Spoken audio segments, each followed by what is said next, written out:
नमस्कार दोस्तों, हमारे फ्यूचर गोल्ड चैनल में आपका बहुत-बहुत स्वागत है। आप आज सुनेंगे द एल्केमिस्ट की शानदार समरी। ये किताब आपको अंदर से प्रभावित करने वाली होगी और आपके जीवन में सकारात्मक परिवर्तन करने वाली साबित होगी, ऐसी मुझे पूरी उम्मीद है दोस्तों। दोस्तों, शुरू करते हैं द एल्केमिस्ट। कभी आपने कोई सपना देखा है जो बार-बार आपके दिल में दस्तक देता हो? एक सपना जिसे आप भुलाना चाहें लेकिन वो हर बार लौट आता है। यह कहानी है एक ऐसे ही सपने की।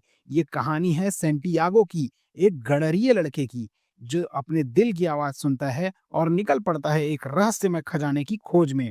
लेकिन क्या वो खजाना सच में कोई सोने का संदूक है या कुछ और जो पूरी ज़िंदगी का अर्थ बदल देता है? आइए चलते हैं आत्मा की उस यात्रा पर जहाँ राह में रेगिस्तान हैं, बंजारे हैं, एल्केमिस्ट हैं और अंत में खुद से मिलने की एक कोशिश है। इसे कई भागों में हम समझने की कोशिश करेंगे दोस्तों। पहला भाग है सेंटियागो और उसका सपना। दोस्तों, सेंटियागो एक नौजवान चरवाहा स्पेन के अंडालूसिया प्रांत में भेड़ें चराता था। वो आज़ादी को चाहता था, ना कोई बंधन, ना कोई बोझ। हर रात वो एक ही सपना देखता, मिस्र के पिरामिडों के पास एक खजाना छिपा हुआ है। जब ये सपना बार-बार आने लगा, वह एक जिप्सी महिला और फिर एक रहस्यमय बूढ़े राजा मेल्कीजेदेक से मिला। राजा ने कहा, जब तुम कुछ पाना चाहते हो तो पूरी कायनात उसे पाने में तुम्हारी मदद करने लगती है। और यहीं से शुरू होती है सेंटियागो की यात्रा, खुद की खोज और नियति को पाने की भी। दोस्तों, भाग 2 में उसने सीखा कि पहला धोखा और पहली सीख दोनों एक ही है।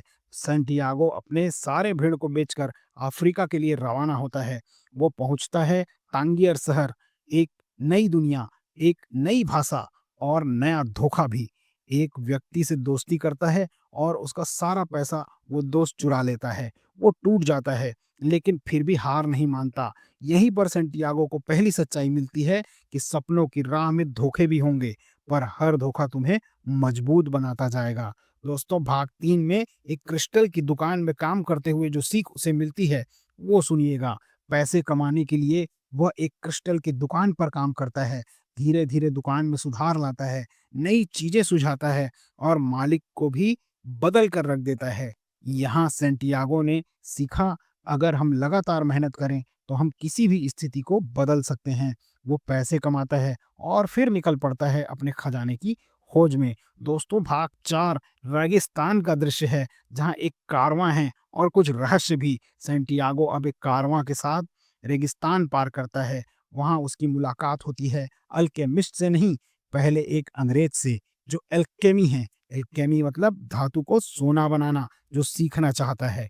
दोस्तों, अंग्रेज कहता है ज्ञान किताबों से आता है, लेकिन आत्मा से सीखना उससे कहीं ऊंचा है। सेंटियागो धीरे धीरे समझने लगता है कि असली खजाना सिर्फ मिट्टी में नहीं, आत्मा की खोज में है। और देखो दोस्तों, प्यार की बात आती है भाग 5 में। सेंटियागो एक ओएसिस में पहुंचता है और वहीं मिलती है उसे फातिमा। पहली बार वो सच्चे प्यार का स्वाद चखता है। फातिमा कहती है, अगर तुम मुझे सच्चा प्यार करते हो तो अपने खजाने की तलाश में जाओ, मैं यहीं रहूंगी। दोस्तों, इससे सेंटियागो ने सीखा कि सच्चा प्यार वो होता है जो तुम्हें रोकता नहीं, बल्कि तुम्हारी नियति तक तुमको पहुंचने में मदद करता है। भाग 6 में देखिए, एल्केमिस्ट से जब उसकी भेंट होती है, रेगिस्तान में अंततः उसकी मुलाकात होती है द एल्केमिस्ट से, एक ज्ञानी व्यक्ति जो साधारण चीजों में चमत्कार खोजता खोजता है। अपने दिल की सुनो, वह कभी झूठ नहीं बोलता। एल्केमिस्ट ने उससे कहा, है ना, डर सबसे बड़ा धोखा है। वो सेंटियागो को सिखाता है कि आत्मा की भाषा प्रकृति से जुड़ी है। हर व्यक्ति की एक नियति होती है। असली खजाना तो खुद को जानना ही है। भाग 7 में जब मौत के करीब और आत्मज्ञान की बात होती है, तब देखिए दोस्तों, सेंटियागो को एक कबीले के लोग पकड़ लेते हैं। उसे मारने की धमकी दी जाती है। वो कहता है, मैं हवा बन सकता हूँ। 3 दिन का समय मिलता है और वह अपने भीतर की शक्ति से तूफान उठाता है। यहाँ वो समझता है, जब तुम आत्मा से जुड़ते हो तो प्रकृति भी तुम्हारा साथ देती है। दोस्तों, भाग 8 में खजाने की अंतिम सच्चाई बताई गई है। सेंटियागो आखिरकार मिस्र के पिरामिड पहुंचता है, वहां खुदाई करता है, पर एक और धोखे का सामना करता है। लुटेरे उसे मारते हैं, लेकिन उनमें से एक कहता है, मैंने भी एक सपना देखा था कि स्पेन में एक पुराने चर्च के नीचे खजाना है। सेंटियागो समझ जाता है सपना उसे वहां नहीं, वहां से होकर वापस वहीं ले जाने आया था जहां से वो चला था।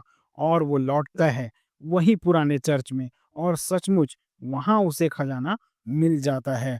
दोस्तों, द एल्केमिस्ट हमें सिखाता है हर इंसान की एक नियति होती है। अगर तुम दिल से कुछ चाहो तो सारा ब्रह्मांड तुम्हारी मदद करता है।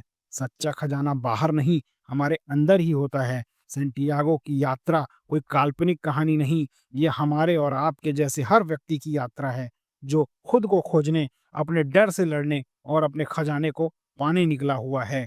तो क्या आप तैयार हैं अपने दिल की सुनने के लिए, अपना सपना जीने के लिए, अपने भीतर के खजाने को पाने के लिए?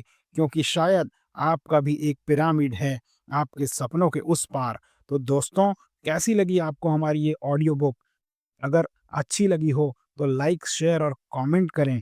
दोस्तों, हमारे चैनल को सब्सक्राइब करके हमें थोड़ी सी मदद ज़रूर करें। थैंक यू दोस्तों।